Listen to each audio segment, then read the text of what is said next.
ડભોઈમાં સીસીઆઈના અધિકારીની મનમાની સામે આવી છે, જેમાં ખેડૂતનો કપાસ નબળી ક્વોલિટીનો ગણાવી કપાસની ખરીદી બંધ કરવામાં આવી। સીસીઆઈના અધિકારીનો આ વિડીયો સોશિયલ મીડિયામાં વાયરલ થયો છે। સીસીઆઈના અધિકારીએ ખેડૂતને સુરેશભાઈ નામના વેપારીને કપાસ વેચાણ આપવાની સલાહ આપી હતી। સીસીઆઈના નેજા હેઠળ બ્રિગેડ કપાસની ખરીદી શરૂ કરવામાં આવી છે।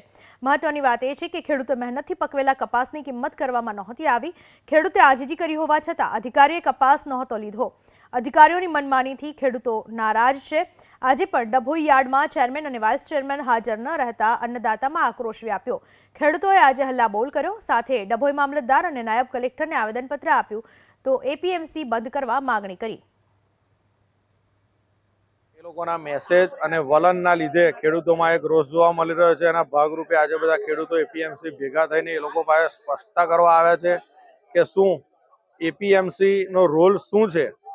ડાયરેક્ટ ખેડૂતે સરકારમાં રજૂઆત કે કલેક્ટરમાં કરવાની છે, તો એપીએમસી નું કાર્યપદ્ધતિ શું?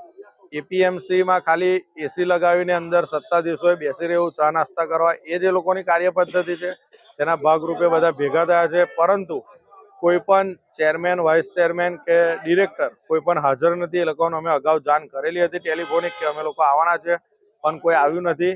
હવે અમે એસડીએમ સાહેબને આના વિરુદ્ધમાં આવેદનપત્ર આપવા જઈ રહ્યા છે।